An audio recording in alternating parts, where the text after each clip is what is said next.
ಆತ್ಮೀಯ ರೈತ ಬಾಂಧವರೇ ಹಾಗೂ ಕೃಷಿ ರಂಗ ಕಿಸಾನ್ವಾಣಿ ಕಾರ್ಯಕ್ರಮ ಕೇಳುಗರೆ, ಇವತ್ತು ನನ್ನ ಜೊತೆ ಶ್ರೀಯುತ ಈರಪ್ಪ ನಾಯ್ಕ ಅವರಿದ್ದಾರೆ. ಪ್ರಗತಿಶೀಲ ರೈತರು, ಹೊರಬೈಲು ಗ್ರಾಮ, ಚಂದ್ರಗುತ್ತಿ ಹೋಬಳಿ, ಸೊರಬ ತಾಲೂಕಿನವರು. ಈಗ ಈಗ ನಿಮ್ಗಂತೂ ಎಲ್ಲ ಮನೆ ಸದಸ್ಯರು ತಾವು ತೊಡಗಿಸ್ಕೊಂಡಿದ್ದೀರಾ. ಆಳಿನ ಒಂದು ಸಮಸ್ಯೆ ಕಂಡು ಬರೋದಿಲ್ಲ. ಆದ್ರೂ ಸ್ವಲ್ಪ ಕಡಿದಾದ ಪ್ರದೇಶದಲ್ಲಿ ಇರ್ತಕ್ಕಂಥ ಜಮೀನು, ಗುಡ್ಡಗಾಡಲ್ಲಿ ಇರ್ತಕ್ಕಂಥ ಜಮೀನು.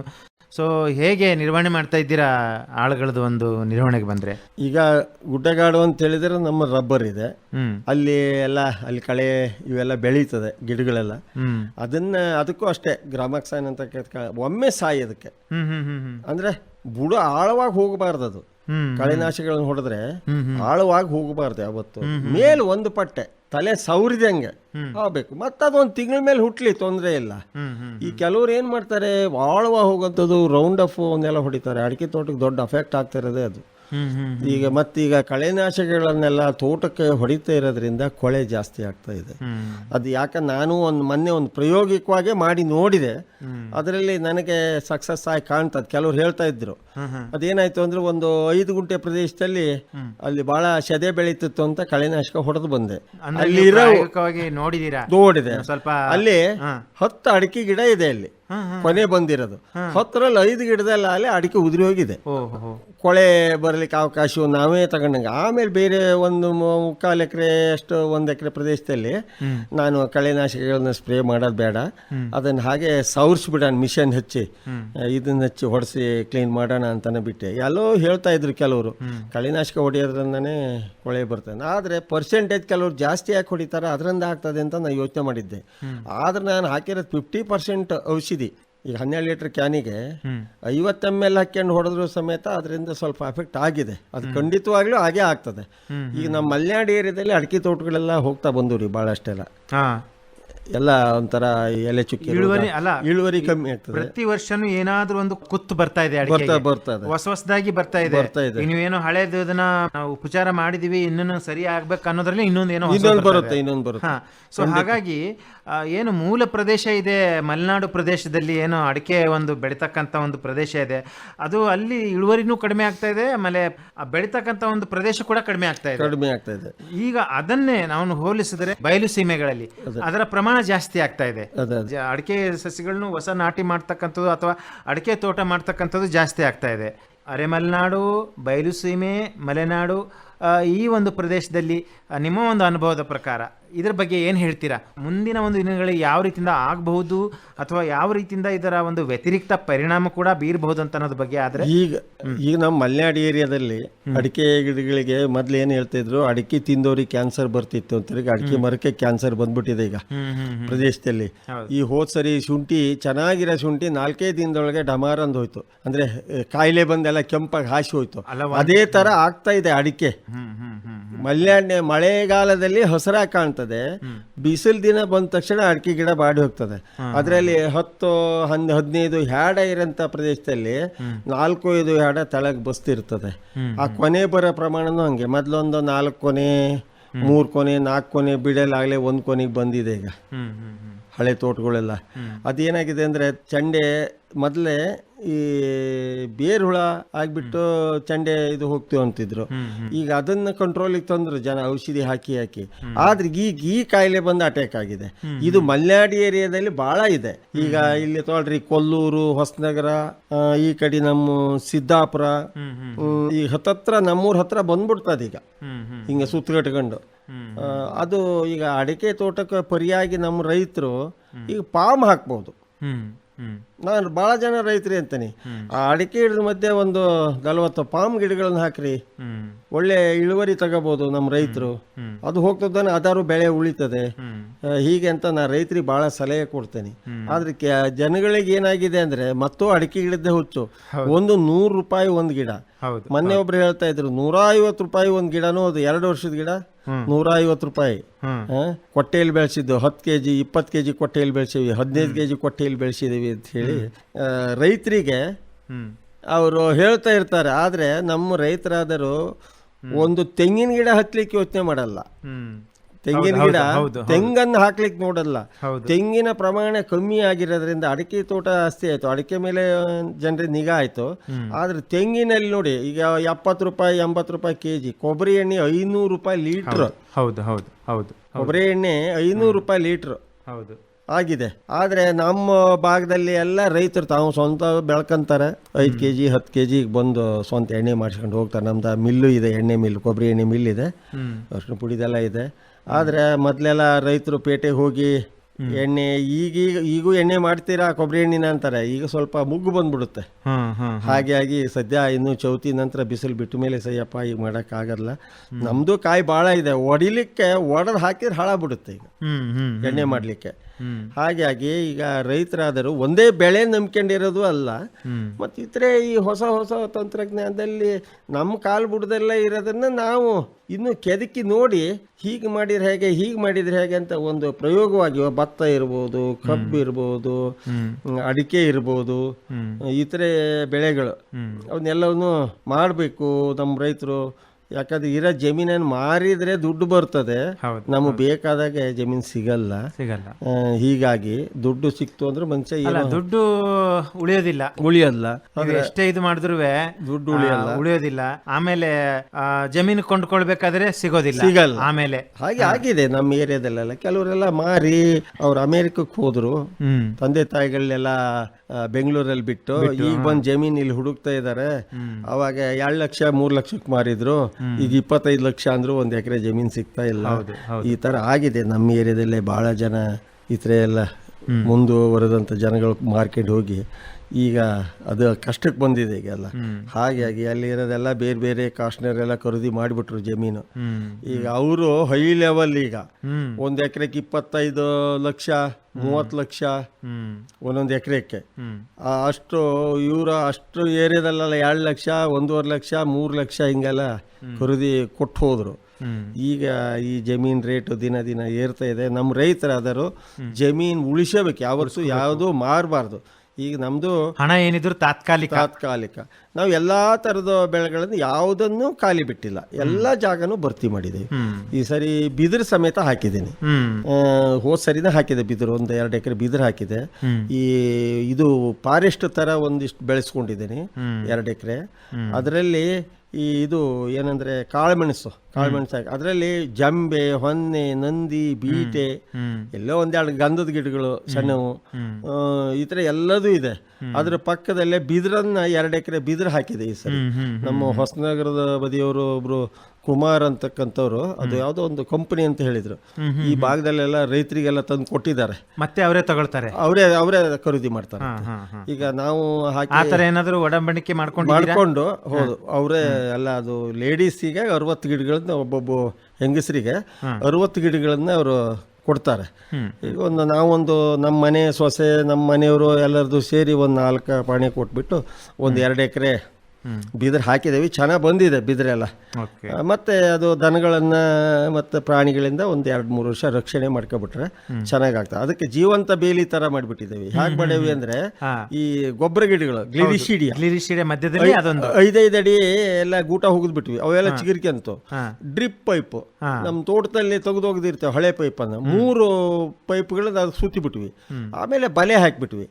ಆ ಗೂಟಗಳು ಚಿಗುರ್ಕೊಂಡಿದ್ದಾವೆ, ಬಲೆನೂ ಬಿಸ್ಲಿಗೆ ಸುಡಲ್ಲ. ಪೈಪು ಸೆಕೆಂಡ್ ಪೈಪಿಗೆ ಅದಕ್ಕೊಂದು ವ್ಯಾಲ್ಯೂ ಬಂತು. ಹೀಗೆ ಮಾಡಿಟ್ಟಿದೆ. ಈಗ ದನಗಳು ಆ ಕಡೆ ಹೋಗಂಗಿಲ್ಲ. ನಮಗೆ ಅದೊಂಥರ ಒಳ್ಳೆ ಇದಾಗಿದೆ. ಕೆಲವ್ರು ನೋಡಿದ್ರು ಬೇಲಿ ಬಹಳ ಚೆನ್ನಾಗಿ ಮಾಡಿದ್ದೀರಾ ಹೀಗೆ ಅಂತ. ಈಗ ತಂತಿಯಾಗಿ ಬೇಲಿ ಮಾಡಿದ್ರೆ 1 ವರ್ಷದೊಳಗೆ ಜಂಗು ಹಿಡಿದು ಬಿದ್ದು ಹೋಗ್ತದೆ. ಇಲ್ಲ ಅದು ಸ್ವಲ್ಪ ಏನೋ ಅದಕ್ಕೆ ಹಾನಿ ಆಗ್ತದೆ.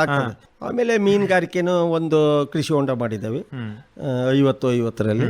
ಅದರಲ್ಲಿ 1-2 ಜಾತಿ ಮೀನು ಬಿಟ್ಟಿದ್ದೇವೆ ಆಗಲೇ.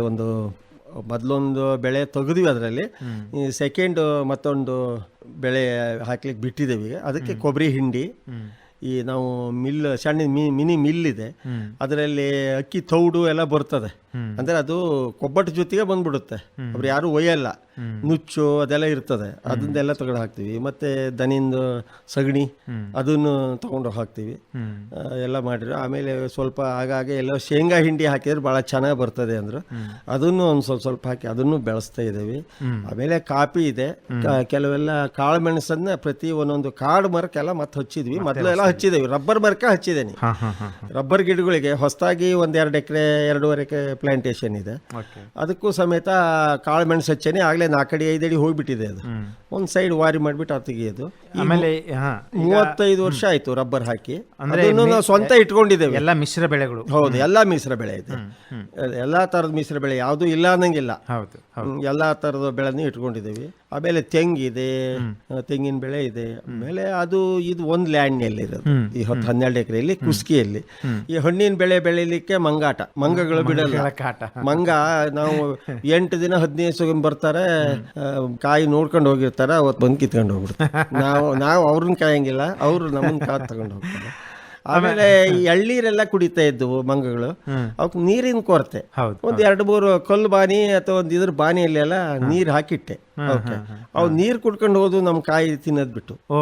ಅಂದ್ರೆ ಅವಕ್ಕೆ ನೀರಡಿಕೆ ಬೇಸಿಗೆಯಲ್ಲಿ ಏಪ್ರಿಲ್ ಕಳೆದಿಟ್ಟಿಗೆ ನೀರ್ ಬೇಕು. ನೀರ್ ಸಿಗಲ್ಲ ಎಲ್ಲೂ. ಹೌದು, ನೀರ್ ಸಿಗದೇರ ಅವಾಗ ಒಂದಿಷ್ಟು ಆ ಬೋರ್ವೆಲ್ ಪಕ್ಕದಲ್ಲೇ ನೀರು ತುಂಬಿಟ್ಟಿದ್ದೆ. ಬಂದು ನೀರು ಕುಡಿಯೋವು.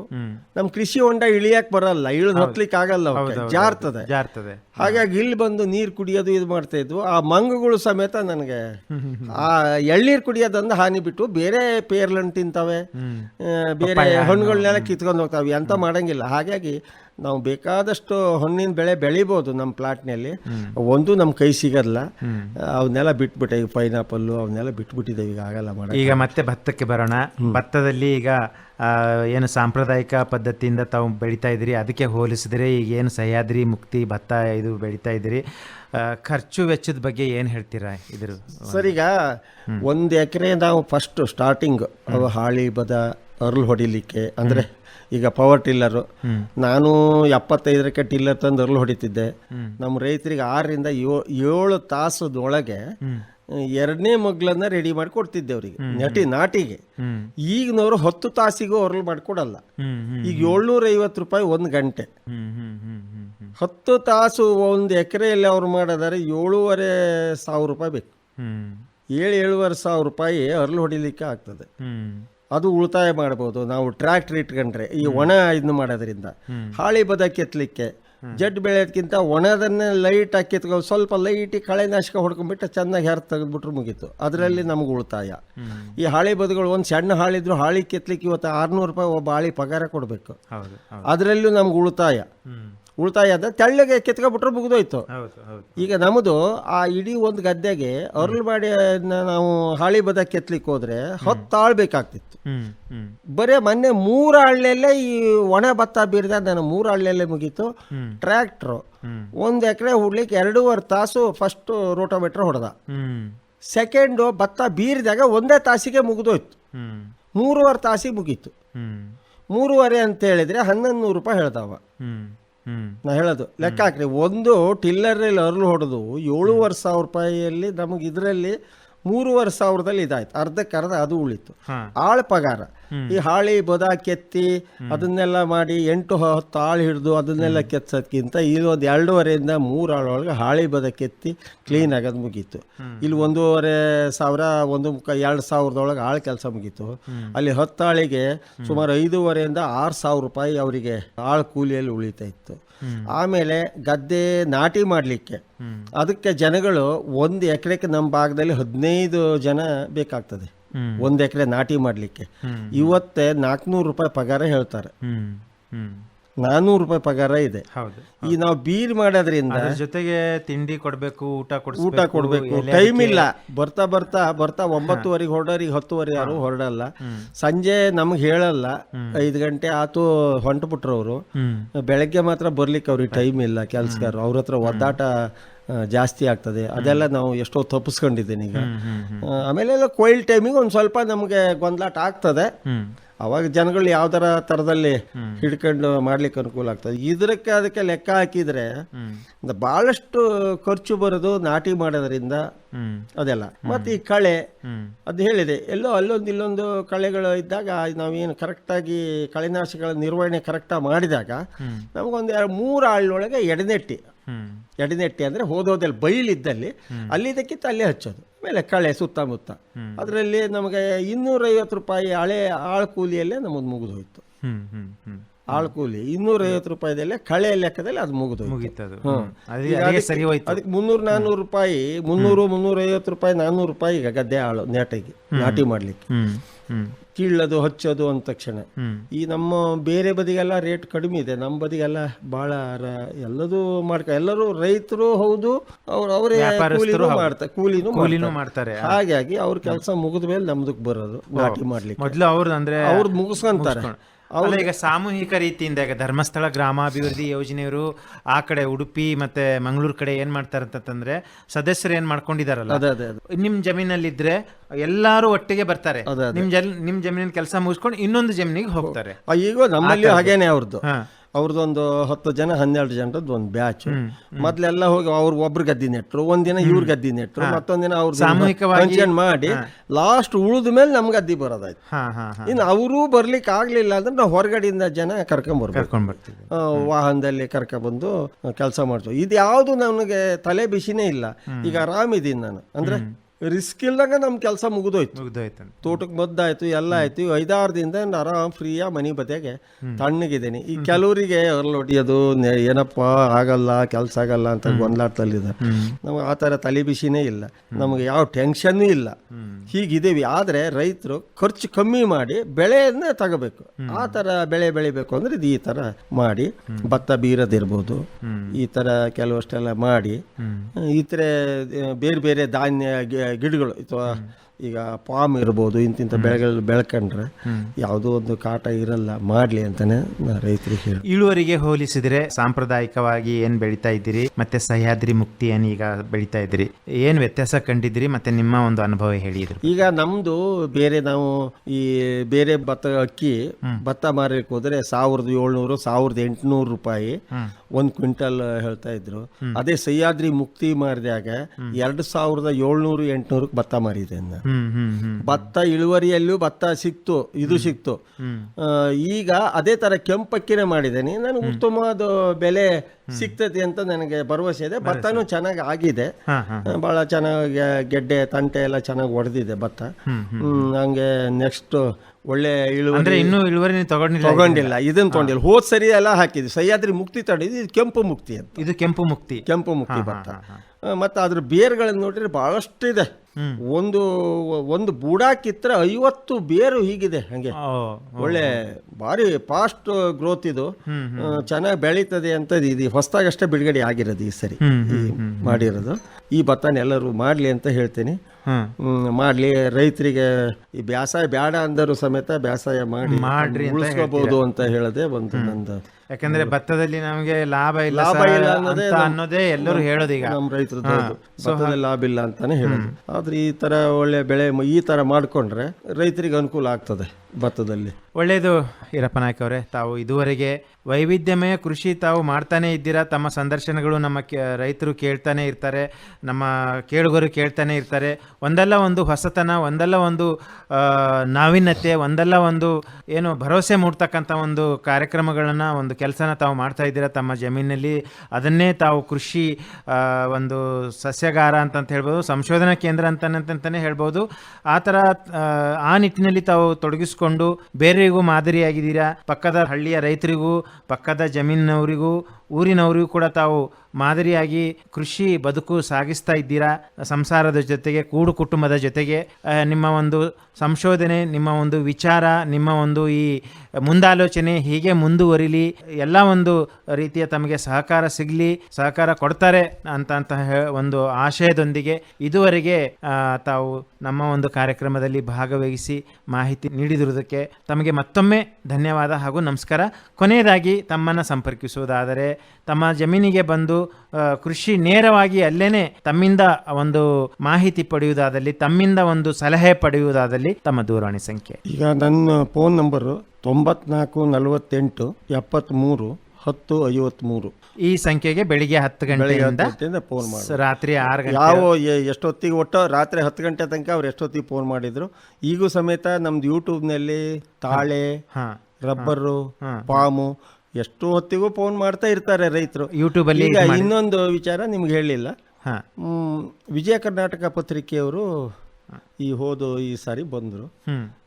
ಅವ್ರು ಯಾಕೋ ಸ್ವಲ್ಪ ಇಂಟ್ರೆಸ್ಟ್ ಅನ್ನು ತಗೊಂಡ್ಲಿಲ್ಲ. ಅವರು ಬಂದರು. ನಮ್ಮ ಕೃಷಿ ಕಾಲೇಜ್ನವರೇ ನಮ್ಗೆ ಒಂದು ಅರ್ಜಿ ಹಾಕ್ಸಿದ್ರು. ಬಂದರು. ಆಮೇಲೆ ಎಲ್ಲ ನೋಡಿದ್ರು. ನಾನು ಅರ್ಜೆಂಟ್ ಹೋಗ್ಬೇಕು, ಏನೋ ನೀವು ಅರ್ಜಿ ಹಾಕಿದ್ರಿ ಬಂದಿದ್ದೀವಿ ಅಂದರು. ಕಡೆ 1 ತಾಸು ಬಿಟ್ಟು 3 ತಾಸು ಕುತ್ಕೊಂಡ್ರು ಅವರು. ಎಲ್ಲ ತಿರುಗಿ ಇಡೀ ಪ್ಲಾಟ್ಗಳನ್ನೆಲ್ಲ ನೋಡಿ ಹೋದರು. ಆ ನಂತರ ಇನ್ನೊಂದು 4 ದಿನ ಇರ್ಬೇಕಾದ್ರೆ ನಿಮ್ಮದು ಸೆಲೆಕ್ಟ್ ಆಗಿದೆ, ನೀವು ಎಲ್ಲ ಕಡೆಗೂ ವಿಚಾರ ಮಾಡಿದ್ವಿ ನಾವು. ಕೃಷಿ ಕಾಲೇಜ್ ಇರ್ಬೋದು, OT ರಸ್ತೆಯಲ್ಲಿ ಇದೆ ಅಲ್ಲ JD ಆಫೀಸು, ಆಮೇಲೆ ನಮ್ಮ ಸೊರಬದ ಕೃಷಿ ಇಲಾಖೆ ಎಲ್ಲ ಕಡೆಗೂ ವಿಚಾರ ಮಾಡಿ ಅವರು ಎಲ್ಲ ಅವ್ರದ್ದು ಇದಿದೆ, ನಾವೆಲ್ಲ ನೋಡಿದ್ದೀವಿ, ನೀವು ನೋಡ್ಕೆ ಬರ್ರಿ ಅಂತ ಹೇಳಿದ್ಮೇಲೆ ಅವ್ರು ಬಂದು ನಮ್ಮ ಪ್ಲಾಟ್ ಎಲ್ಲ ನೋಡ್ಬಿಟ್ಟು ಈ ಸರಿ ಹೊಸನಗರದಲ್ಲಿ ನಮಗೆ ಒಂದು ಕೃಷಿ ಪ್ರಶಸ್ತಿಯನ್ನು ಅವರು 8ನೇ ಆವೃತ್ತಿಯಲ್ಲಿ ಈ ಸರಿ ಅವರು ನಮಗೆ ಇದು ಮಾಡಿಕೊಟ್ಟಿದ್ದಾರೆ. ಅವರಿಗೂ ತುಂಬ ಧನ್ಯವಾದ.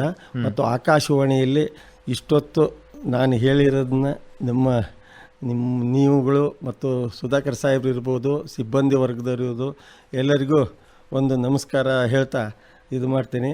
ಆಮೇಲೆ ಭಟ್ರು ವರ್ಗ ಆಗಿದ್ದಾರೆ ಅಂತ ಕೇಳಿದೆ, ತುಂಬ ಬೇಸರ ಆಯಿತು. ಇದು ಸರ್ವೇ ಸಾಮಾನ್ಯ ಸರ್ಕಾರದ ಒಂದು ವ್ಯವಸ್ಥೆಯಲ್ಲಿದ್ದಾಗ ವರ್ಗಾವಣೆ ಅನ್ನೋದು. ಸೊ ಅವರಿಗೂ ಕೂಡ ನಾವು ಈ ಮೂಲಕ ಕೃತಜ್ಞತೆಯನ್ನ ಸಲ್ಲಿಸೋಣ. ಯಾಕಂದ್ರೆ ಅವರಿದ್ದಾಗ ಒಳ್ಳೆಯ ಒಂದು ಕಾರ್ಯಕ್ರಮಗಳನ್ನ, ಒಳ್ಳೆಯ ಒಂದು ಜನರಿಗೆ ಬೇಕಾಗಿರ್ತಕ್ಕಂಥ ಇದು ಬೇಕಾಗಿತ್ತು ಸರ್ ಅಂದ್ರೆ ಆ ಸಂದರ್ಶನ ಕೇಳಿಬಿಟ್ಟು ಹೇಳ್ತಾ ಇದ್ರು, ಇದು ಬೇಕಾಗಿತ್ತು ನೋಡಿ. ಯಾಕಂದ್ರೆ ಇಷ್ಟು ವರ್ಷ ಇದು ಮಾಡಲೇ ಇಲ್ಲ ಯಾರು, ಅಥವಾ ಇದ್ರ ಬಗ್ಗೆ ಯಾರು ವಿಚಾರಣೆ ತೆಗೆದಿರಲಿಲ್ಲ. ನೀವು ಬಂದಾದ್ಮೇಲೆ ಸ್ವಲ್ಪ ಆಯಿತು, ಇದ್ರ ಬಗ್ಗೆ ನಮ್ಗೆ ಮಾಹಿತಿ ಬೇಕಾಗಿತ್ತು, ಈಗ ಮಾಹಿತಿ ಸಿಕ್ತು ನೋಡಿ ಸರ್ ಅಂತ ಅನ್ನೋ ಒಂದು, ನಾವು ಎಷ್ಟೋ ಕರೆಗಳಿಂದ ಅಥವಾ ಎಷ್ಟೋ ಸಂದೇಶಗಳಿಂದ ಬರ್ತಕ್ಕಂಥ ಒಂದು ಸಂದೇಶಗಳನ್ನ ನೋಡಿ ಅವರ ಒಂದು ಕೇಳಿ ನಮಗೂ ಸಂತೋಷ ಆಗ್ತಿತ್ತು.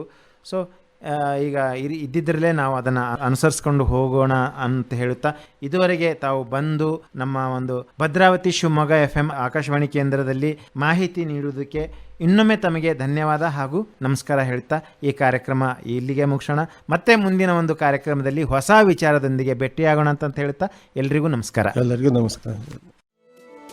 ರೈತ ಬಾಂಧವರೇ ಹಾಗೂ ಕೇಳುಗರೆ, ಪ್ರತಿದಿನ ಸಂಜೆ 6:50ಕ್ಕೆ ಮೂಡಿಬರುವ ಕೃಷಿ ರಂಗ ಕಿಸಾನ್ವಾಣಿ ಕಾರ್ಯಕ್ರಮ ಭದ್ರಾವತಿ ಕೇಂದ್ರದಿಂದ ಯಾವ ರೀತಿಯಾಗಿ ಮೂಡಿ ಬರ್ತಾ ಇದೆ, ಮತ್ತು ಈ ಕಾರ್ಯಕ್ರಮದ ಕುರಿತು ನಿಮ್ಮ ಅನಿಸಿಕೆ, ಅಭಿಪ್ರಾಯ, ಸಲಹೆ, ಸೂಚನೆ ಏನಾದರೂ ಇದ್ದಲ್ಲಿ ನಮ್ಮ ವಾಟ್ಸಪ್ ನಂಬರಿಗೆ ಇದನ್ನು ನೀವು ಬರೆದು ತಿಳಿಸಬಹುದು. ನೀವು ಬರೆದು ಕಳಿಸಿದ ಮಾಹಿತಿಯನ್ನು ಅದೇ ಕಾರ್ಯಕ್ರಮದಲ್ಲಿ ಪ್ರಸಾರ ಮಾಡಲಾಗುವುದು. ನಮ್ಮ ವಾಟ್ಸಪ್ ಸಂಖ್ಯೆ ಹೀಗಿದೆ: 9481572600. ಇನ್ನೊಮ್ಮೆ ಕೇಳಿ: 9481572600.